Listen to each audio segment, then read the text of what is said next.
ফাসাল্লি লিরাব্বিকা ওয়ানহার, তোমরা আগে নামাজ পড়ো, এরপরে কি করো? কুরবানি করো। যদি এমন হয় যে কুরবানির ঈদের নামাজের আগে অনেকে কুরবানির গরু জবে দিয়ে দেয় না, চুরি চালাই দেয় না, তাহলে তার কুরবানি কি হবে? কারণ আল্লাহ তো শর্ত দিয়েছেন তোমরা আগে ঈদুল আজহার নামাজ পড়ো, নামাজ পড়ার পরে কি করবা?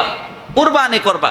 আমরা সকলে জানি ঈদুল ফিতরের দিন মানুষ সুন্নাহ হলো কিছু মিষ্টি জাতীয় জিনিস খেয়ে মসজিদে আসা, আর কুরবানির সুন্নাহ হলো যে যারা কুরবানি করবে তারা যতক্ষণ পর্যন্ত গরুর গলার মধ্যে ছুরি দেয় নাই ততক্ষণ পর্যন্ত কোনো কিছু খাবে না। তো সেই জন্য আল্লাহ সুবহানাহু ওয়া তাআলা বললেন যে কুরবান কবুল হওয়ার 3 নাম্বার শর্ত হলো এই কুরবানিটা হতে হবে শরীয়ত মোতাবেক। সেটা কি? যে প্রথমে নামাজ, এরপরে কি? আমাদের কুরবানি হতে হবে। আল্লাহ রাসূল সাল্লাল্লাহু আলাইহি ওয়াসাল্লাম বলেন খুযু আন্নী মানাসিকাকুম। আল্লাহ রাসূল সাল্লাল্লাহু আলাইহি ওয়াসাল্লাম বলেন তোমরা আমার কাছ থেকে হজ এবং কুরবানির নিয়মটা শিখে নাও। তাহলে আল্লাহ রাসূল আমাদেরকে কুরবানির নিয়ম শিখালেন কিভাবে? আগে মসজিদে এসে ঈদগাহে গিয়ে নামাজ পড়বা, নামাজের পরে কি করবা? কুরবানি করবা। এটাই হলো আল্লাহ রাসূল সাল্লাল্লাহু আলাইহি ওয়াসাল্লাম আমাদেরকে শিক্ষা দিয়েছেন। 4 নাম্বার, আমাদের কুরবানিটা হতে হবে কি? রিয়া মুক্ত। কি হবে? রিয়া মুক্ত মানে বুঝেন? মানে এই কুরবানির মধ্যে কোনো লৌকিকতা থাকবে না। যে কুরবান যেটির মাধ্যমে আল্লাহ সুবহানাহু ওয়া তাআলার সন্তুষ্টি অর্জন করা যায়, অর্জন হাসিল করা যায়, আল্লাহর সন্তুষ্টি পাওয়া যায়, সেই সন্তুষ্টিটা পরিপূর্ণরূপে পাওয়ারও কিছু ধাপ রয়েছে, কিছু উপায় রয়েছে। কারণ বর্তমান সময়ে কুরবানটার লৌকিকতায় পরিণত হয়েছে। তো সেই জন্য আল্লাহ সুবহানাহু ওয়া তাআলা উম্মতে মুহাম্মাদীকে এই কোরবানের লৌকিকতা থেকে কিভাবে নিজেকে মুক্ত রাখবে, কোরবানির সাইজ থেকে কিভাবে নিজেদেরকে মুক্ত রেখে সামান্য থেকে সামান্য কোরবানি যেটা হোক না কেন সেই কোরবানিটা যেন একমাত্র আল্লাহর সন্তুষ্টি অর্জনের উদ্দেশ্য হয়, সেই উদ্দেশ্যগুলো এবং সেই ধাপগুলো সামনে রেখে আমরা আজকের আলোচনার সংক্ষিপ্ত বিষয়গুলো আমরা জানার এবং শোনার চেষ্টা করব ইনশাআল্লাহ। যে এই কোরবান যেটি প্রতি বছর ঘুরে ঘুরে উম্মতে মুহাম্মাদীর জন্য আসছে এবং আসবে কিয়ামত পর্যন্ত, এই কোরবান মূলত আমাদেরকে কি শিক্ষা দেয়? এই কোরবান আমরা কেন করছি বা কেনই বা করব? এই কোরবান করার পিছনে আসলে ফজিলতটা কি, মাহাত্ম্যটা কি? আর যে আল্লাহ সুবহানাহু ওয়া তাআলার যে কুরবান করার যে আদেশ, সে আদেশটা আমাদের কিভাবে পালন করলে আমাদের কুরবানটা আল্লাহর সন্তুষ্টি অর্জনের লক্ষ্যে হবে, সেই সমস্ত বিষয়গুলো আমাদের জানা প্রয়োজন। কিন্তু আমরা এই সমস্ত বিষয়গুলো না জানার কারণে অধিকাংশ মানুষের কুরবানি, যেটার উদ্দেশ্য আল্লাহকে সন্তুষ্ট করা, সেই সওয়াবের কাজটাকে আমরা গুনাহের রূপ দিই। সেজন্য আমরা আল্লাহর কাছে সর্ব অবস্থায় দোয়া করি আল্লাহ যেন আমাদেরকে সর্ব অবস্থায় সব কিছুতে রিয়া মুক্ত, লৌকিকতা মুক্ত সব কিছু করার সেই তৌফিক দান করে। সেজন্য আমরা সকলে বলি আমিন। আজকে আমরা কয়েকটা বিষয় বলবো, যেই বিষয়গুলোকে আমরা সামনে রাখলে আমরা যদি কোরবানি করি তাহলে ইনশাআল্লাহ আমরা আমাদের কোরবানির যে উদ্দেশ্য সেই উদ্দেশ্যতে আমরা কামিয়াব হব। ঠিক এভাবে এই কোরবানি থেকে আমাদের জন্য বিশেষ 10টি শিক্ষা রয়েছে, যে শিক্ষাগুলো আমরা যদি নিজের মাঝে সুন্দরভাবে ধারণ করতে পারি তাহলে আমরা আশা করতে পারি ইনশাআল্লাহ আমাদের কোরবানির যে উদ্দেশ্য তা হলো একমাত্র রবের সন্তুষ্টি অর্জন, সে রবের সন্তুষ্টি অর্জনের এটা পাতে হবে ইনশাআল্লাহ। তন্মধ্যে 1 নাম্বার যে আমরা কুরবানি যেটা আছে সেটা হলো আল্লাহর আদেশের প্রতি পূর্ণ আনুগত্য। এই কুরবানিটা হচ্ছে আল্লাহর আদেশের প্রতি কি? পূর্ণ আনুগত্য, যেটা আমরা ইব্রাহিম আলাইহিস সালাতু ওয়াস সালামের কাছ থেকে পেয়েছি। যেটা আল্লাহর কাছে এত পছন্দ হয়েছে যে আল্লাহ সুবহানাহু ওয়া তাআলা কোরআনের মধ্যে সেই বিষয়গুলো ধাপে ধাপে নিয়ে আসছে। আল্লাহ সুবহানাহু ওয়া তাআলা বললেন, ফালাম্মা বালাগা মা'হু সা'য়া ক্বালা ইয়া বুনাইয়া ইন্নী আরা ফিল মানাম আন্নী আযবাহুক ফানজুর মাযা তারা। এই আয়াতের মধ্যে আমরা একটা বিষয় লক্ষ্য করেছি, যখন ইসমাঈল আলাইহিস সালাতু ওয়াস সালাম হাঁটার উপক্রম হয়েছে, হাঁটার বয়স হয়েছে, বাবার সাথে এদিক সেদিক হাঁটার সেই একটা সময়ের মধ্যে যখন পৌঁছেছে, তখন ইব্রাহিম আলাইহিস সালাতু ওয়াস সালাম তার সন্তানকে বলল, হে আমার প্রিয় সন্তান, আমি স্বপ্নে দেখলাম যে আমি তোমাকে জবেহ করছি। তার মানে পয়গম্বরদের স্বপ্নগুলো সত্য হয়, কারণ সেগুলো সরাসরি দেখান কে? আল্লাহ সুবহানাহু ওয়া তাআলা দেখান। তো আল্লাহর আদেশ পয়গম্বররা এবং সর্ব অবস্থায় এই আদেশগুলো মানতে তারা বাধ্য। তো ইব্রাহিম আলাইহিস সালাতু ওয়াস সালাম যখন ওহীর মাধ্যমে যখন আদেশ প্রাপ্ত হলো যে তুমি তোমার সন্তানকে আমি রবের সন্তুষ্টি অর্জনের লক্ষ্যে কুরবানি করো, তখন ইব্রাহিম আলাইহিস সালাতু ওয়াস সালাম ওহী প্রাপ্ত হওয়ার সাথে সাথে আর আদরের সন্তানকে বলল, বাবা আমি স্বপ্নের মধ্যে দেখছি যে আমি তোমাকে জবেহ করছি। ফানজুর মাযা তারা, এই আল্লাহর পক্ষ থেকে যে আদেশ প্রাপ্ত আমি হয়েছি এই বিষয়ে তোমার মতামত কি? তখন সন্তানের উত্তর কি ছিল? ক্বালা ইয়া আবাতি ইফআল মা তু'মার সাতাজিদুনি ইনশাআল্লাহু মিনাস সাবিরিন। বাবা, আল্লাহর পক্ষ থেকে আপনি যে বিষয়ে আদেশ প্রাপ্ত হয়েছেন আপনি সেটা দ্রুত সম্পাদন করেন, আর আমাকে আপনি ধৈর্যশীলদের অন্তর্ভুক্ত পাবেন ইনশাআল্লাহ। তাহলে এই বিষয় থেকে, এই আয়াত থেকে যে বিষয়টা সুন্দরভাবে ফুটে উঠছে সেটা হলো আল্লাহর আদেশের প্রতি পূর্ণ আনুগত্য। আল্লাহর পক্ষ থেকে ইব্রাহিম আলাইহিস সালাতু ওয়াস সালাম আদেশ প্রাপ্ত হয়েছেন, তিনি শুয়ে থাকেন নাই, বসে থাকেন নাই, তিনি মাথার মধ্যে এই চিন্তা করেন নাই এই যে ৮৬ বছর বয়সে আমি আমার একটা সন্তান পেলাম, এই সন্তানকে আমি কেমনে কুরবান করে দিই, দেখি আল্লাহর কাছে এই সন্তানের বিকল্প কোনো কিছু পাওয়া যায় কিনা। ইব্রাহিম আলাইহিস সালাতু ওয়াস সালাম এই চিন্তা করেন নাই। আল্লাহর হুকুম আদেশ প্রাপ্ত হওয়ার সাথে সাথে তিনি তার সন্তানকে এই বিষয়ে অবগত করলেন, এবং তার সন্তানও তার বাবা যে বিষয়ে আদেশ প্রাপ্ত হয়েছে সেই আদেশ প্রাপ্তের বিষয়ে সেই সন্তানও পূর্ণ সমর্থন সে দিয়েছে। এখান থেকে প্রমাণিত যে কুরবানের প্রথম যে বিষয়টি, কুরবান করার প্রথম যে বিষয়টি সেটা হলো আল্লাহর আদেশের পূর্ণ আনুগত্য। আল্লাহর আদেশের কি? পূর্ণ আনুগত্য। আল্লাহ রাসূল সাল্লাল্লাহু আলাইহি ওয়াসাল্লাম বলেন, ইদা আমারতুকুম বিআমরিন ফাতু মিনহু মাসতাতা'তু।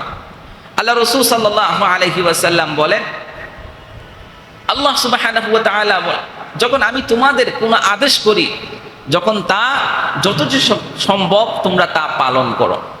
তাহলে এই হাদিস দ্বারাও প্রমাণিত আল্লাহ সুবহানাহু ওয়া তাআলা তার বান্দাদেরকে যখন কোনো বিষয়ের আদেশ করে, বান্দার উচিত তার সামর্থ্য অনুযায়ী সেই আদেশটাকে যথাযথভাবে পালন করা এবং সেই আদেশের প্রতি যথাযথভাবে আনুগত্য পোষণ করা।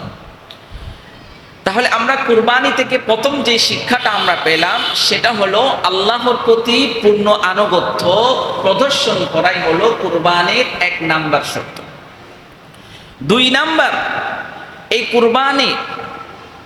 কুরবানি হলো ত্যাগের চূড়ান্ত রূপ। ত্যাগের চূড়ান্ত রূপ কি? যে ইব্রাহিম আলাইহিস সালাতু ওয়াস সালাম আল্লাহর পক্ষ থেকে যে বিষয়ে আদেশ প্রাপ্ত হয়েছেন সেই বিষয়টা তিনি পূর্ণভাবে সমর্থন করে, পূর্ণভাবে আনুগত্য প্রকাশ করে তিনি আল্লাহর সেই আদেশ যখন তিনি যথাযথভাবে পালন করেছেন, সেটার চূড়ান্ত প্রতীক হিসাবে আমার আল্লাহ সুবহানাহু ওয়া তাআলা কি উপহার দিয়েছেন সে প্রসঙ্গে আল্লাহ সুবহানাহু ওয়া তাআলা বললেন, ওয়া ফাদাইনাহু বিযিবহিন আযীম।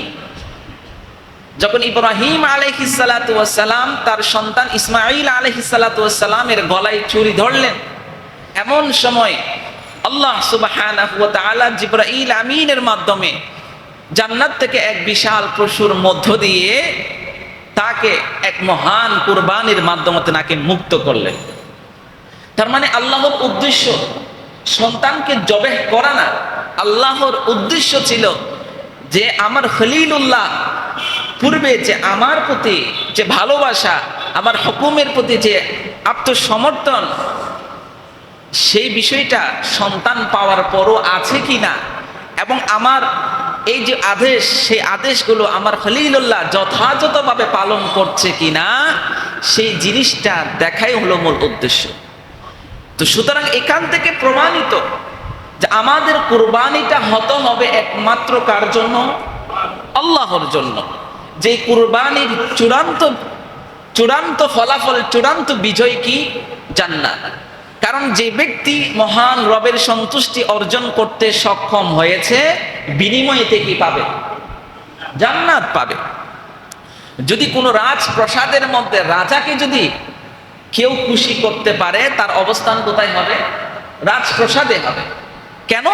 কারণ রাজা সেই ব্যক্তির উপর পরিপূর্ণভাবে সন্তুষ্ট।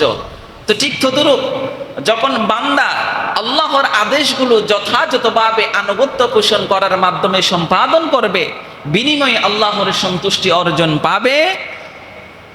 সে সন্তুষ্টি অর্জনটা কি?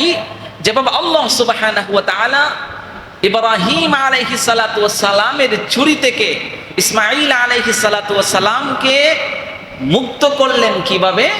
জান্নাত থেকে একটা বিশাল প্রাণী প্রেরণ করার মাধ্যমে। আল্লাহ রাসূল সাল্লাল্লাহু আলাইহি ওয়াসাল্লাম বলেন, ইন্না আ'যামাল জিহাদি কালিমাতু হাক্কিন ইনদা সুলতানিন জায়ের। যে প্রত্যেকটা ব্যক্তির জন্য সর্বশ্রেষ্ঠ জিহাদ হলো জালিম শাসকের সামনে সত্য কথা বলা। এই যে আল্লাহর আদেশ, আল্লাহর আদেশের প্রতি পূর্ণ সমর্থন, সেটা শুধু কুরবানির মধ্যে সীমাবদ্ধ নয়, সেটা সর্ব অবস্থায় একজন জালিম শাসকের সামনে সত্য বিষয়টাকে উপস্থাপন করাও এটা একটা জিহাদ। কুরবানি করা যেমন একটা জিহাদ। কেন? নফস চায় কি? আমাদের নফস বলে এত টাকা দিয়ে কুরবানি করার কি প্রয়োজন? এই টাকাটা তুমি যদি রাখো, তাহলে তুমি কুরবানির পরে এই টাকাটা তুমি ব্যবসায় কাটাতে পারো। এই টাকাটা তুমি যদি রাখো, তাহলে কুরবানির পরে তুমি যেটা ফ্ল্যাট কিনতেছো, সেই ফ্ল্যাটের মধ্যে তুমি এই টাকাটা খাটাতে পারো।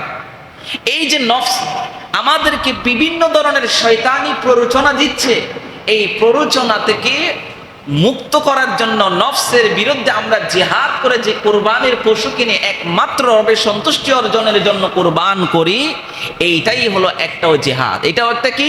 জিহাদ। তাহলে 2 নাম্বার আমরা কি পেলাম? 2 নাম্বার কুরবানির যে শিক্ষা, সেটা হলো কুরবানি যখন আমরা একমাত্র রবের উদ্দেশ্যে করব, বিনিময়ে আমরা সেটির আল্লাহর পক্ষ থেকে এক বিশাল পুরস্কার পাবো ইনশাআল্লাহ। 3 নাম্বার, যে এই কুরবানি আমাদের আসলে কেন করতে হবে? এই কুরবানি আমাদেরকে যেই বিষয়টা শিক্ষা দেয়, সেটা হলো এই কুরবানির মাধ্যমে তাকওয়া অর্জন করা। এই কুরবানির মাধ্যমে কি অর্জন করা? তাকওয়া অর্জন করা। আল্লাহ সুবহানাহু ওয়া তাআলা বলেন, লা ইয়ানালাল্লাহু লুহুমুহা ওয়ালা দিমাউহা ওয়ালাকিন ইয়ানালুহুত তাকওয়া মিনকুম। আমার আল্লাহ সুবহানাহু ওয়া তাআলা উম্মতে মুহাম্মাদীকে যে কুরবানির নির্দেশ দিয়েছেন, এই কুরবানি করার মূল উদ্দেশ্য হলো তাকওয়া অর্জন করা। আমরা কুরবানি করব একমাত্র মহান রবের সন্তুষ্টি অর্জনের লক্ষ্যে। আমাদের কুরবানিটা যেন এমন না হয় যে আমি কত টাকা দিয়ে কুরবানি করলাম সেটা জনে জনে বলা, যাতে মানুষের মুখ থেকে এই কথা শুনি অমুক ব্যক্তি এত লক্ষ টাকা দিয়ে কুরবানি করেছে, অমুক ব্যক্তি এত লক্ষ টাকা দিয়ে গরু কিনেছে। আমাদের কুরবানির গরুর পশুটা যেন এমন না হয় কুরবানির গরু বিশাল অঙ্কের টাকা দিয়ে বিশাল বিশাল কুরবানি গরু করলাম, আর পাড়ায় মহল্লায় মহল্লায় সেই কুরবানিটা ঘোরালাম, যেন বিষয়টা মানুষ জানতে পারে যে অমুক ব্যক্তি এত লক্ষ টাকা দিয়ে কুরবানি করলো। আমাদের উদ্দেশ্য, কুরবানির উদ্দেশ্য যেন লৌকিকতা না হয়। আমাদের কুরবানি করার মাধ্যমে যেন মানুষ লৌকিকতা খুঁজে না পায়, সেজন্য আমার আল্লাহ সুবহানাহু ওয়া তাআলা বললেন, বান্দা তোমাদেরকে আমি আল্লাহ কুরবানি করার আদেশ দিয়েছি, তার একমাত্র উদ্দেশ্য হলো তাকওয়া অর্জন করা। সেজন্য আমার আল্লাহ সুবহানাহু ওয়া তাআলা বললেন, লাইয়ানালাল্লাহা লুহুমুহা ওয়ালা দিমাউহা ওয়ালাকিন ইয়ানালুহুত তাকওয়া মিনকুম। আমার আল্লাহ সুবহানাহু ওয়া তাআলা বললেন, আমার আল্লাহর কাছে রক্ত মাংস কোনো কিছু পৌঁছায় না। যে কুরবানি আমরা করছি সেই কুরবানির সেই পশুর কোনো মাংস কোনো রক্ত আমার আল্লাহ গ্রহণ করেন না, আমার আল্লাহর কাছে পৌঁছায় না। ওয়ালাকিন ইয়ানালুহুত তাকওয়া মিনকুম, বরং আমার আল্লাহর কাছে যেই জিনিসটা সবচেয়ে বেশি গুরুত্বপূর্ণ, যেই জিনিসটা বেশি পৌঁছায়, সেটা হলো তোমাদের ভিতরের যে তাকওয়া, সেই তাকওয়াটা। এই কুরবানি করার মাধ্যমে তুমি নিজের মাঝে কতটুকু তাকওয়া অর্জন করতে পেরেছো? তোমার কুরবানিটা কি একমাত্র আল্লাহর জন্য নাকি সমাজের লোক দেখানোর জন্য? আমার আল্লাহ সুবহানাহু ওয়া তাআলা এই জিনিসটা পরীক্ষা করানোর জন্য আমার আল্লাহ এই কুরবানি নামক এই বিষয়টি, এই আদেশটি উম্মতে মুহাম্মাদির জন্য জারি করলেন, যেন উম্মতে মুহাম্মাদির কুরবানিটা কি একমাত্র রবের সন্তুষ্টি অর্জনের জন্য নাকি মানুষকে দেখানোর জন্য হয়। তাহলে কুরবানির 3 নাম্বার শিক্ষা হলো, এর মাধ্যমে মানুষ তাকওয়া অর্জন করতে পারে।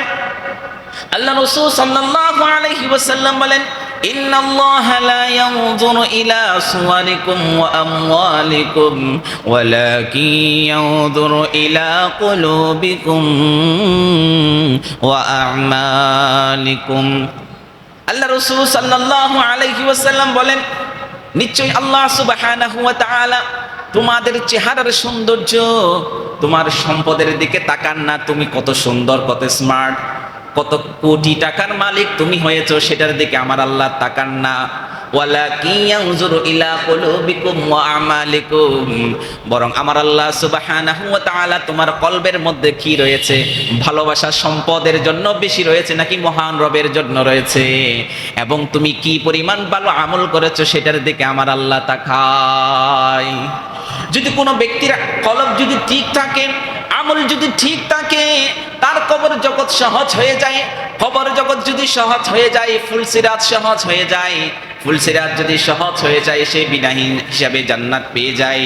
সেজন্য বিনা হিসাবে জান্নাত পাওয়ার জন্য পূর্ব শর্ত হলো কলবে ভালোবাসা থাকতে হবে মহান রবের জন্য, আর যে আমলগুলো থাকতে হবে সেই আমলগুলো মহান রবের জন্য থাকতে হবে। নামাজ পড়বো একমাত্র রবকে খুশি করার জন্য, মানুষকে দেখানোর জন্য নয়, যেন মানুষ আমাকে নামাজি বলে। হজ করব একমাত্র মহান রবকে দেখানোর জন্য, মহান রবের সন্তুষ্টি অর্জনের জন্য হজ এজন্য করব না যে মানুষ আমাকে হাজি বলে। কুরবান একমাত্র করব মহান রবের জন্য, কুরবান এই জন্য করব না যে মানুষ জনে জনে বলবে অমুক ব্যক্তি এত লক্ষ টাকা দিয়ে কুরবানি করেছে। সেজন্য আমার আল্লাহ সুবহানাহু ওয়া তাআলা বললেন, বান্দা তুমি কত সুন্দর, কত স্মার্ট, তো তোমার চেহারার চাকচিক্যতা আছে, তোমার কি পরিমাণ সম্পদ রয়েছে, কয়টা ফ্ল্যাট রয়েছে, কয়টা বাড়ি রয়েছে, আমি আল্লাহ সুবহানাহু ওয়া তাআলা এদিকে তাকাই না, বরং যে কলব আমি আল্লাহ তোমাকে দিয়েছি সেই কলবের মধ্যে আমি আল্লাহর প্রতি বেশি ভালোবাসা নাকি সন্তানের প্রতি বেশি ভালোবাসা, সেই কলবের মধ্যে আমি আল্লাহর প্রতি যেন বেশি আনুগত্য নাকি সম্পদ গ্রহণ করার প্রতি বেশি আগ্রহ। তো সেই জন্য আমার আল্লাহ সুবহানাহু ওয়া তাআলা এই কুরবানি দিয়েছেন উম্মতে মুহাম্মাদি। এই কুরবান করার 3 নম্বর শিক্ষা হলো তাকওয়া অর্জন করা। আমাদের কুরবান হতে হবে একমাত্র কার জন্য? একমাত্র মহান রবের সন্তুষ্টি অর্জনের জন্য, যে অর্জনের মধ্যে কোনো লৌকিকতা থাকবে না। যদি কোনো ব্যক্তির একমাত্র মহান রবের সন্তুষ্টি অর্জনের লক্ষ্যে যখন কোনো ব্যক্তি কুরবানি করে, সেই কুরবানিটা যত সামান্য হোক না কেন, সেটা এক বরাত কুরবানি হোক, সেটা ছোট্ট একটা ছাগল হোক, সেই কুরবানি আমার আল্লাহ সুবহানাহু ওয়া তাআলা ওই ব্যক্তির আগে দ্রুত কবুল হবে। যে ব্যক্তি একটা না 100টা কুরবানি করেছেন যদি লোক দেখানোর জন্য, সেই ব্যক্তির কুরবানি যেমন আমার আল্লাহর কাছে গ্রহণযোগ্য হবে না, অপরদিকে একজন ব্যক্তি তুচ্ছ থেকে তুচ্ছ একটা ছোট্ট ছাগল যদি কুরবানি করে আর সেই উদ্দেশ্য যদি একমাত্র মহান রবের হয়, তাহলে তার কুরবানি আমার আল্লাহ সাথে সাথে গ্রহণ করবে। 4 নাম্বার কুরবানির শিক্ষা হলো 1 নাম্বার। 4 নাম্বার হলো আত্মসমর্পণ করা এবং আল্লাহর উপর পূর্ণ ভরসা রাখা। কারণ কুরবানির মাধ্যমে আমরা নিজেকে মহান রবের সামনে সঁপে দিই। মন তো চাই কুরবানি করো না, টাকাগুলো জমাই রাখো, কিন্তু আমরা মনের সেই বিরুদ্ধে গিয়ে একমাত্র আল্লাহর উপর ভরসা রেখে নিজের সমস্ত কিছু আত্মত্যাগের মাধ্যমে এই জিনিসটা প্রমাণ করি আমার সব কিছু মহান রবের জন্য। আল্লাহ সুবহানাহু ওয়া তাআলা বলেন, কুল ইন্না সলাতি ওয়া নুসুকি ওয়া মাহইয়ায়া ওয়া মামাতি লিল্লাহি রাব্বিল আলামিন। আমার আল্লাহ সুবহানাহু ওয়া তাআলা তার হাবিবকে বললেন, ওহে আমার হাবিব, আপনি বলে দেন, ইন্না সলাতি, নিশ্চয়ই আমার নামাজ, ওয়া নুসুকি, নিশ্চয়ই আমার এই কুরবান, ওয়া মাহইয়ায়া, আমার এই জীবন, ওয়া মামাতি, আমার এই মৃত্যু, লিল্লাহি রাব্বিল আলামিন, সব কিছু সেই আল্লাহর জন্য যিনি সকল জগতের পালনকর্তা।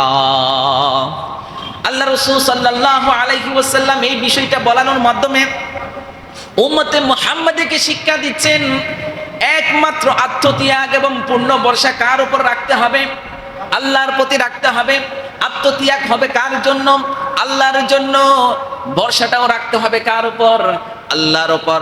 সেজন্য আল্লাহ রাসূল সাল্লাল্লাহু আলাইহি ওয়াসাল্লামের মাধ্যমে উম্মতে মুহাম্মাদীকে আমার আল্লাহ শিক্ষা দিয়েছেন, হে উম্মতে মুহাম্মাদী, তোমরা বলো, নিশ্চয়ই আমার নামাজ, আমার কুরবান, আমার জন্ম, আমার হায়াত, আমার মৃত্যু, সব কিছু একমাত্র মহান রবের জন্য। সুতরাং এখান থেকে প্রমাণিত, আমার নামাজ যেটা পড়বো সেটা কার জন্য পড়বো? আল্লাহর জন্য পড়বো। নামাজ পড়তে গিয়ে যেন মানুষ এই বিষয়টা জানতে না পারে যে আমি নামাজ পড়েছি, মানুষ যাতে আমাকে ভোট দিয়ে চেয়ারম্যান হিসেবে নির্বাচন করে, যেন মানুষ বলতে পারে যে আমরা এমন একজন চেয়ারম্যান পেয়েছি যে চেয়ারম্যান 5 ওয়াক্ত নামাজি। আমাদের হজটা যেন এই উদ্দেশ্যে না হয় যে হজ করে বাংলাদেশে যখন আসবো মানুষ আমাকে যেন হাজি না বলে। আমাদের অনেকের হজের উদ্দেশ্য থাকে হাজি ট্যাগ লাগানো। হাজি নিজের নামের শুরুতে লাগাতে লাগাতে সেটা ঘরের মধ্যে নেম প্লেটও চলে যায় হাজি বিয়া। সুতরাং আমাদের হজটা হতে হবে একমাত্র কার জন্য? আল্লাহর জন্য। আমাদের কুরবানি হতে হবে একমাত্র কার জন্য? আল্লাহর জন্য। কারণ যে আল্লাহ আমাকে এত সুন্দর দেহ দিয়েছেন, এত সুন্দর গঠন দিয়েছেন, যে আল্লাহ আমাকে কুরবানি করার সামর্থ্য দিয়েছেন, তাহলে সেই সব কিছু হবে একমাত্র মহান রবের জন্য। আল্লাহ রাসূল সাল্লাল্লাহু আলাইহি ওয়াসাল্লাম বলেন, মান আহাব্বা লিকা আল্লাহি আহাব্বাল্লাহু লিকাআহ। আল্লাহ রাসূল সাল্লাল্লাহু আলাইহি ওয়াসাল্লাম বলেন, যে ব্যক্তি আল্লাহর সাক্ষাৎকে ভালোবাসে, আল্লাহও তার সাক্ষাৎকে ভালোবাসেন। আল্লাহর সাক্ষাৎকে ভালোবাসার উদ্দেশ্য হলো আমার সব কিছু হতে হবে একমাত্র মহান রবের জন্য। যেই ব্যক্তির সব কিছু, নামাজ, কালাম, তার আমল, সব কিছু যখন একমাত্র রবের উদ্দেশ্য হবে, তাহলে সেটার উদ্দেশ্য হলো সেই ব্যক্তি চায় মহান রবের সাথে সাক্ষাৎ করতে। আমার আল্লাহ সব অবস্থায় সেই ব্যক্তির সাক্ষাতের অপেক্ষায় থাকেন। যেই বান্দা আমার সাক্ষাতের উদ্দেশ্যে নিজের যৌবন, নিজের জীবন, সব কিছু আমি আল্লাহর জন্য বিসর্জন দে, আমি আল্লাহ সেই ব্যক্তির সাক্ষাতের অপেক্ষায় রইলাম। তাহলে আমাদেরকে কুরবান শিক্ষা দেন আত্মত্যাগ এবং সর্ব অবস্থায় আল্লাহর উপর পূর্ণ ভরসা রাখতে হবে। 4 নাম্বার। 5 নাম্বার, দুনিয়া বিমুখতা এবং আল্লাহর সন্তুষ্টি কামনা করতে হবে। কুরবানের উদ্দেশ্য হলো দুনিয়ার প্রতি লোভ রাখা যাবে না। এই কুরবানি করার মাধ্যমে দুনিয়া বিমুখতা নিজের মাঝে তৈরি হয় এবং আল্লাহর সন্তুষ্টি কামনা করা যায়। এজন্য আল্লাহ সুবহানাহু ওয়া তাআলা কোরআনের মধ্যে বলেন, ইন্নামা নুতঈমুকুম লিওয়াজহিল্লাহি লা নুরিদু মিনকুম জাযাআও ওয়ালা শুকুরা। আমার আল্লাহ সুবহানাহু ওয়া তাআলা এই আয়াত দিয়ে সেই সমস্ত ব্যক্তিদেরকে উদ্দেশ্য করে বললেন যারা দান সদকা করে, মানুষেরকে খাবার খাওয়ায়, মানুষকে বিভিন্নভাবে সহযোগিতা করে। আমার আল্লাহ সুবহানাহু ওয়া তাআলা বললেন, ইন্নামা নুতঈমুকুম লিওয়াজহিল্লাহ, আমরা তোমাদেরকে খাওয়াচ্ছি একমাত্র কার? সন্তুষ্টি অর্জনের জন্য। মহান রবকে সন্তুষ্টি অর্জনের জন্য। সুতরাং আমাদের দানটা হবে মহান রবের সন্তুষ্টি অর্জনের জন্য, আমাদের কুরবানটাও হতে হবে মহান রবের সন্তুষ্টি অর্জনের জন্য। আমরা একজন অপরজনকে ভালোবাসবো মহান রবের সন্তুষ্টি অর্জনের জন্য। আমরা মিসকিন এবং গরিবদেরকে খাওয়াবো কার জন্য? একমাত্র মহান রবের সন্তুষ্টি অর্জনের জন্য। লা নুরিদু মিনকুম জাযাআও ওয়ালা শুকুরা। এই যে আমি তোমাদেরকে খাওয়াচ্ছি, এই খাওয়ার কোনো বিনিময় তোমাদের কাছ থেকে আমরা চাই না। সুতরাং আমরা মানুষের জন্য করব, মানুষকে সহযোগিতা করব, এটার কোনো বিনিময় আমরা চাইব না। কারণ বিনিময় দিবে কে? আল্লাহ আমাদেরকে বিনিময় দিবেন। সুতরাং আমাদের কাজ হলো করে যাওয়া, বিনিময় দিবে কে? আমরা যখন মানুষকে এক ভালা ভাত খাওয়াই, আমরা যেন সেই মানুষের কাছ থেকে কোনো ধরনের প্রত্যাশা না রাখি, কোনো ধরনের এক্সপেকটেশন না রাখি। যে জিনিস আমরা মানুষের জন্য করছি সেটা হবে একমাত্র রবের সন্তুষ্টি অর্জনের জন্য। যে জিনিসটা রবের সন্তুষ্টি অর্জনের জন্য হবে, সেই জিনিসের পুরস্কারও দেবে মহান রব। সেজন্য এই কুরবানির 5 নাম্বার শিক্ষা হলো, এর মাধ্যমে মানুষ দুনিয়া বিমুখতা এবং আল্লাহর সন্তুষ্টি কামনা করা যায়।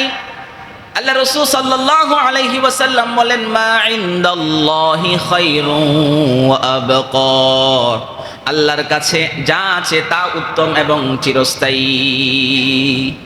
অর্থাৎ এই দুনিয়ার পরিবর্তে যারা আল্লাহর নিকট পুরস্কার চাই তারাই প্রকৃত সফল। আমাদের মাঝে আমরা আল্লাহর কাছে একটা ফ্ল্যাট চাই, বাড়ি চাই, গাড়ি চাই, কিন্তু আমরা সহজে এমন অনেক মানুষ খুব কম পাওয়া যায় যে আল্লাহ দুনিয়াতে কিছু চাই না, চাই সব কিছু জান্নাতে চাই। দুনিয়াতে আমাকে ফ্ল্যাট দেওয়ার প্রয়োজন নাই, সেই ফ্ল্যাটের বিনিময়ে জান্নাতে একটা বাড়ি চাই। দুনিয়াতে আমার গাছপালার কোনো প্রয়োজন নাই, সেই গাছপালার বিনিময়ে জান্নাতে একটা গাছ চাই। দুনিয়াতে আমার গাড়ির কোনো প্রয়োজন নাই, সেই গাড়ির বিনিময়ে জান্নাতে একটা গাড়ি চাই। আমাদের দোয়াটা হওয়া উচিত ছিল এমন, কিন্তু আমরা এটার বিপরীতে আমরা সর্ব অবস্থায় আল্লাহর কাছে দুনিয়া দুনিয়া, ইয়া আল্লাহ আমাকে কি সম্পদ দিয়েছেন আরো দেন, বাড়ি একটা হয়েছে আরেকটা দেন, গাড়ি একটা হয়েছে আরেকটা দেন, চাকরি একটা হয়েছে আরো প্রমোশন দেন। আমরা শুধু দুনিয়াকে চাই।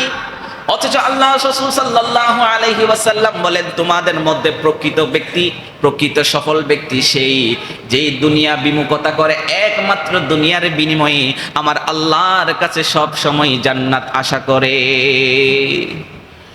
6 নাম্বার, এই কুরবানি নিজেকে আল্লাহর রাস্তায় উৎসর্গ করার মন মানসিকতা সৃষ্টি করে। আল্লাহ সুবহানাহু ওয়া তাআলা বললেন, ওয়া মিনান নাসি মান ইয়াশরি নাফসাহু ইবতিগাআ মারদাতিল্লাহি ওয়াল্লাহু রাউফুম বিল ইবাদ।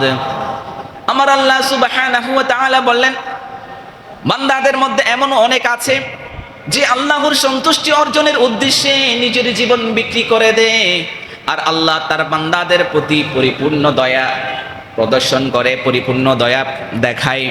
সেজন্য আমাদের এই জীবনটা একমাত্র মহান রবের জন্য উৎসর্গ করতে হবে। যখন দেখতে পাবো আমার চোখের সামনে এক কুলাঙ্গার আমার নবীর চরিত্র নিয়ে হনন করছে, সুতরাং সাথে সাথে নিজের জীবনকে বাজি রেখে সেই কুলাঙ্গারকে দুনিয়া থেকে চিরবিদায় করে দিতে হবে। সেই মুহূর্তে এটা ভাবার সময় নাই যে আমার জীবন চলে গেলে আমি কিভাবে থাকবো। না না না, এই জীবন মহান রব আমাকে দিয়েছে, আমার আল্লাহ এই জীবন আমাকে আমানত হিসাবে দিয়েছে। সেজন্য আমার এই জীবন সর্ব অবস্থায় আল্লাহর জন্য ত্যাগের প্রস্তুত থাকতে হবে। সেজন্য আমরা অনেক মুজাহিদদেরকে দেখি, যোদ্ধাদেরকে দেখি, যারা তাদের জীবন বাজি রাখে ইসলামের কালিমা, ইসলামের পতাকাকে সমুন্নত করার লক্ষ্যে সর্ব অবস্থায় নিজের জীবনটাকে বাজি রেখে সর্ব অবস্থায় সেই সমস্ত অমুসলিম এবং কাফেরদের বিরুদ্ধে লড়ে যায়। বর্তমান সময়ে আমাদের ফিলিস্তিন ভাইয়েরা দেখলেন অনেকগুলো শিশু মা বোনরা পূর্ব অবস্থায় প্রতিমত অবস্থায় নিজের জীবনটাকে বাজি রেখে তারা নিজের জীবন অতিবাহিত করছে। তারা ঘুমায় বোমার শব্দ দিয়ে, এবং ঘুমার সময় এমন উদ্দেশ্য নিয়ে ঘুমায় মনে হয় কালকে আর সূর্যটা দেখবো না। এমন নিজের জীবনটাকে একমাত্র সর্ব অবস্থায় আল্লাহর জন্য উৎসর্গ করে যে সমস্ত মানুষ নিজের জীবন যাপন করে, আমার আল্লাহ সুবহানাহু ওয়া তাআলা বললেন সেই বান্দার জন্য আমার রহমত সব সময় জারি থাকে। 7 নাম্বার, এই কুরবান আমাদেরকে মানবতা এবং দয়া শিক্ষা দেয়।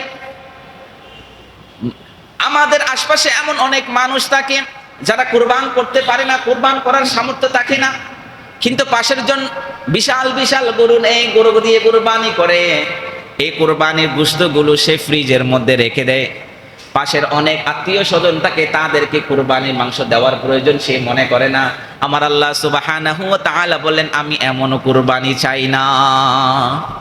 এই কুরবানিতে তো আমি গোশত বা মাংস খাওয়ার জন্য করতে বলে নাই। এই কুরবানির হক হচ্ছে তোমার প্রতিবেশী যারা দুর্বল রয়েছে, গরিব রয়েছে, তারাই। সুতরাং তাদেরকে তোমরা ধমক দিও না, বরং তাদের মাঝে তোমার সেই কুরবানের সেই মাংস থেকে বন্টন করে তাদের মাঝে সমান ভাগ করে দাও।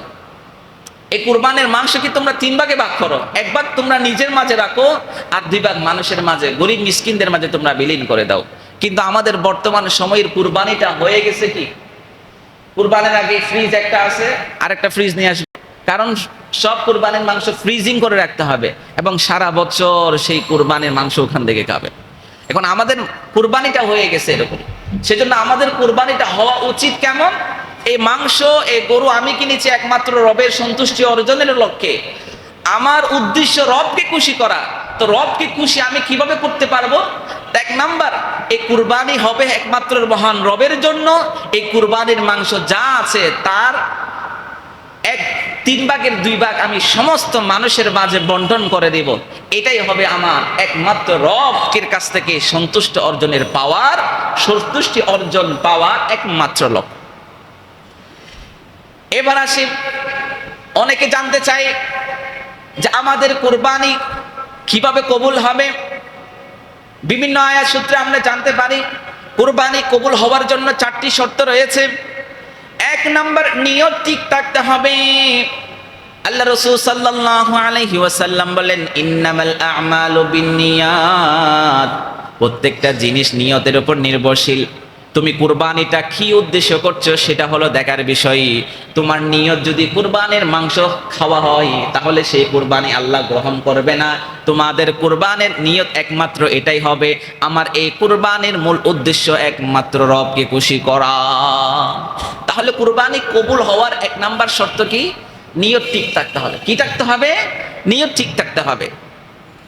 2 নাম্বার, এই কুরবানিটা হতে হবে হালাল উপার্জনের মাধ্যমে। হালাল টাকায় কুরবানি হতে হবে। কিসের টাকায়? এই কুরবানির মধ্যে কোনো ধরনের সুদের টাকা, ঘুষের টাকা, অবৈধ যত ধরনের পন্থায় যে টাকাগুলো মানুষ আত্মসাৎ করে, অবৈধ পন্থায় কন্ট্রাক্টারে নেবেন, ঠিকাদারে নেবেন, ঠিকাদারি যারা করে তারা দেখবেন অধিকাংশ ঠিকাদাররা তারা এই জায়গার মধ্যে দুর্নীতি করে। এবং যারা কন্ট্রাক্টর আছে, সব কন্ট্রাক্টর কোনো অধিকাংশ কন্ট্রাক্টর, এবং যেভাবে যত পদ্ধতিতে অবৈধ পথে টাকা কামানো যায়, যারা এই সমস্ত অবৈধ পথে টাকা কামায় তাদের সেই টাকা দিয়ে কুরবানি করলে কুরবানি আল্লাহ কবুল করবে না। তাহলে 2 নাম্বার, কুরবানি কবুল হওয়ার 2 নাম্বার শর্ত হলো আমাদের কুরবানিটা হতে হবে হালাল উপার্জনের টাকা দিয়ে। হালাল উপার্জনের টাকা দিয়ে। আল্লাহ রাসূল সাল্লাল্লাহু আলাইহি ওয়াসাল্লাম বলেন, ইন্নাল্লাহা তাইয়্যিবুন লা ইয়াকবালু ইল্লা তাইয়্যিবান। নিশ্চয় আল্লাহ রাসূল সাল্লাল্লাহু আলাইহি ওয়াসাল্লাম বলেন, নিশ্চয় আল্লাহ সুবহানাহু ওয়া তাআলা পবিত্র এবং তিনি পবিত্র জিনিস ব্যতীত আর কোনো কিছু গ্রহণ করে না। তাহলে হালাল উপার্জনের টাকা পবিত্র নাকি অপবিত্র? পবিত্র। অন্যদিকে ঘুষের টাকা, সুদের টাকা, মানুষকে মেরে দেরে আত্মসাৎ করে টাকা, অন্যের জায়গা কেড়ে নিয়ে সেই টাকা, তাহলে একমাত্র হালাল উপার্জন ছাড়া আর যত মাধ্যম টাকা উপার্জনের থাকে সবগুলো মাধ্যম দিয়ে যদি কুরবান করে তাহলে তার কুরবান আল্লাহ গ্রহণ করবে না। 3 নাম্বার, এই কুরবানিটা হতে হবে শরীয়ত মোতাবেক। কি মোতাবেক? শরীয়ত মোতাবেক কুরবানিটা হতে হবে। আল্লাহ সুবহানাহু ওয়া তাআলা বললেন, ফাসাল্লি লিরাব্বিকা ওয়ানহার। তোমরা আগে নামাজ করো, এরপরে কি করো? কুরবানি করো। যদি এমন হয় যে কুরবানির ঈদের নামাজের আগে অনেকে কুরবানির গরু জবে দিয়ে দেয় না, চুরি চালায় দেয় না, তাহলে তার কুরবানি কি হবে? কারণ আল্লাহ তো শর্ত দিয়েছেন, তোমরা আগে ঈদুল আজহার নামাজ পড়ো, নামাজ পড়ার পরে কি করবা? কুরবানি করবা। আমরা সকলে জানি ঈদুল ফিতরের দিন মানুষ সুন্নাহ হলো কিছু মিষ্টি জাতীয় জিনিস খেয়ে মসজিদে আসা।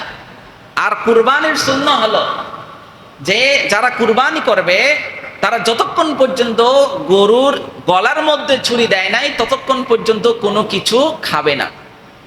তো সেজন্য আল্লাহ সুবহানাহু ওয়া তাআলা বললেন যে কুরবান কবুল হওয়ার ৩ নাম্বার শর্ত হলো এই কুরবানিটা হতে হবে শরীয়ত মোতাবেক। সেটা কি? যে প্রথমে নামাজ, এরপরে কি আমাদের কুরবানি হতে হবে। আল্লাহ রাসূল সাল্লাল্লাহু আলাইহি ওয়াসাল্লাম বলেন খুযু আন্নী মানাসিকাকুম। আল্লাহ রাসূল সাল্লাল্লাহু আলাইহি ওয়াসাল্লাম বলেন তোমরা আমার কাছ থেকে হজ এবং কুরবানির নিয়মটা শিখে নাও। তাহলে আল্লাহ রাসূল আমাদেরকে কুরবানির নিয়ম শিখালেন কিভাবে? আগে মসজিদে এসে ঈদগাহে গিয়ে নামাজ পড়বা, নামাজের পরে কি করবা? কুরবানি করবা। এটাই হলো আল্লাহ রাসূল সাল্লাল্লাহু আলাইহি ওয়াসাল্লাম আমাদেরকে শিক্ষা দিয়েছেন। 4 নাম্বার, আমাদের কুরবানিটা হতে হবে কি? রিয়া মুক্ত। কি হবে? রিয়া মুক্ত মানে বুঝেন? মানে এই কুরবানির মধ্যে কোনো লৌকিকতা থাকবে না। আল্লাহ সুবহানাহু ওয়া তাআলা বললেন ওয়া ইযা ক্বামু ইলাস সালাতি ক্বামু কুসালা ইউরাউনা আন-নাস ওয়া লা ইয়াযকুরুনাল্লাহা ইল্লা ক্বালিলা। আল্লাহ সুবহানাহু ওয়া তাআলা বললেন তারা যখন নামাজে দাঁড়ায় তখন অলসভাবে দাঁড়ায়। কারা? যারা মুনাফিক। এবং লোক দেখানোর জন্য তারা নামাজ পড়ে আর তারা খুব অল্পই আল্লাহকে স্মরণ করে। যারা মুনাফিক তারা সর্ব অবস্থায় তারা যখন নামাজের মধ্যে দাঁড়াবে খুব আলসামি তারা নামাজের মধ্যে দেখা যাবে। মানে হুটহাট করে রুকু দিবে, হুটহাট করে সিজদা দিবে, নামাজের মধ্যে কোনো পূর্ণ মনোযোগিতা থাকবে না। এবং তারা যখন কুরবানি করবে এই কুরবান কি আল্লাহর জন্য নাকি মানুষকে দেখানোর জন্য, এই বিষয়ের মধ্যে কোনো তারতম্য থাকবে না। বা তাদের কুরবানির মধ্যে সর্ব অবস্থায় থাকবে বড় বড় গরু নিবে, যাতে মানুষ আমাকে বলে বা মানুষ বলে চেয়ারম্যান সাহেব 5টা কুরবানি করেছেন, 5টা গরু দিয়ে কুরবানি করেছেন। অমুক ব্যক্তির মধ্যে 2 লক্ষ টাকা দিয়ে কুরবানির গরু কিনেছে, অমুক ব্যক্তির মধ্যে ঘরের মধ্যে 5 লক্ষ টাকা দিয়ে 5টা গরু কিনেছে। এই যে লৌকিকতা, এই লৌকিকতা যে কুরবানির মধ্যে থাকবে সেই কুরবানি আল্লাহ গ্রহণ করবে না। তাহলে আমাদের কুরবানির মধ্যে কোনো ধরনের লৌকিকতা থাকতে পারবে না যদি সেই কুরবানি আমরা আল্লাহর কাছে কবুল করতে চাই। তাহলে আমরা কুরবানি কবুল হওয়ার জন্য কয়টা শর্ত বলেছি? 1 নাম্বার কি বলেছি? নিয়ত বিশুদ্ধ হতে হবে। 1 নাম্বার কি? নিয়ত বিশুদ্ধ হতে হবে। 2 নাম্বার হালাল উপার্জনের টাকা হতে হবে। 2 নাম্বার কুরবানিটা কি হবে? হালাল উপার্জনের মাধ্যমে হবে। 3 নাম্বার কুরবানিটা হতে হবে শরীয়ত সম্মত। 3 নাম্বার কুরবানিটা হতে হবে কি? শরীয়ত সম্মত। 4 নাম্বার কুরবানিটা হতে হবে কি? বলেন? রিয়া মুক্ত কুরবানি হতে হবে। 4 নাম্বার রিয়া মুক্ত কুরবানি হতে হবে। আল্লাহ সুবহানাহু ওয়া তাআলা আমাদের সকলকে এই রিয়া মুক্ত এবং লৌকিকতা থেকে হেফাজত করে যে 4টি বিষয় আমাদের সামনে উপস্থাপন করা হয়েছে, সে 4টি বিষয়কে সামনে রেখে কুরবানি করার তৌফিক দান। এবার আগামীকাল যেহেতু কুরবান, এই কুরবানকে সামনে রেখে আমরা কি কি কাজ করব, কি কি সুন্নাহ রয়েছে। 1 নাম্বার, আমরা ঈদের দিন কি করব? গোসল করে আসব। কি করে আসব? এমন অনেকে দেখবেন যে ফজরের নামাজ নাই কিন্তু সে ঈদের নামাজ পড়ার জন্য চলে আসে। আচ্ছা বলেন তো, ঈদের নামাজ পড়া তার জন্য বেশি ফরজ নাকি ফজর নামাজ পড়া ফরজ? তাহলে সেই ব্যক্তি ফজর না পড়ে ফজরকে মাইনাস করে সে ঈদের জামাতে চলে আসে। আবার সারা রাত ঘুমায় না, এক পর্যায়ে যখন ঈদের এলান হয়ে যায় তখন ইমাম সাহেব নামাজে দাঁড়ায়, তখন সে ঘুম থেকে উঠে দৌড়ে আসে গোসল করছে। তাহলে 1 নাম্বার সুন্নাহ হলো আপনাদের কি করতে হবে? গোসল করে আসতে হবে। আল্লাহ রাসূল সাল্লাল্লাহু আলাইহি ওয়াসাল্লাম বলেন ঈদের দিন যাওয়ার আগে কিছু না খেয়ে যাওয়া। আল্লাহ রাসূল সাল্লাল্লাহু আলাইহি ওয়াসাল্লাম বলেন লা ইয়াখরুজু ইয়াউমাল ফিত্রি হাত্তা ইয়াকুল ওয়া লা ইয়াকুলু ইয়াউমাল আযহা হাত্তা ইউসাল্লি। আল্লাহ রাসূল সাল্লাল্লাহু আলাইহি ওয়াসাল্লাম বলেন ঈদের ফিতরের দিনে খাওয়ার পূর্বে তোমরা, অর্থাৎ ঈদের ফিতরের দিন কোনো কিছু খাওয়ার পূর্বে তোমরা ঈদগাহে যাবে না, তোমরা ঈদগাহে যাবে না। আর অন্যদিকে ঈদুল আযহার দিনে কুরবানির আগে অর্থাৎ গরুর গলায় ছুরি দেওয়ার আগে কোনো কিছু খাবে না। তাহলে এটা আল্লাহ রাসূল সাল্লাল্লাহু আলাইহি ওয়াসাল্লামের সুন্নাহ। ঈদের দিন আমরা কিছু খেয়ে কোথায় যাব? ঈদগাহে যাব। আর ঈদুল আযহার দিনে যতক্ষণ পর্যন্ত গরুর গলায় ছুরি আমরা দিই ততক্ষণ পর্যন্ত আমরা কিছু খাবো না। 3 নাম্বার, ঈদের নামাজের যাওয়ার সময় পায়ে হেঁটে যাওয়া। কিভাবে যাওয়া? পায়ে হেঁটে যাওয়া। আল্লাহ রাসূল সাল্লাল্লাহু আলাইহি ওয়াসাল্লাম বলেন, কানা রাসূলুল্লাহ সাল্লাল্লাহু আলাইহি ওয়াসাল্লাম ইয়াখরুজু ইলাল ঈদ মাশিয়ান ওয়া ইয়ারজিউ মাশিয়ান। আল্লাহ রাসূল সাল্লাল্লাহু আলাইহি ওয়াসাল্লাম ঈদের নামাজে পায়ে হেঁটে যেতেন, আবার সেই ঈদের নামাজ থেকে পায়ে হেঁটে বাসায় ফিরতেন।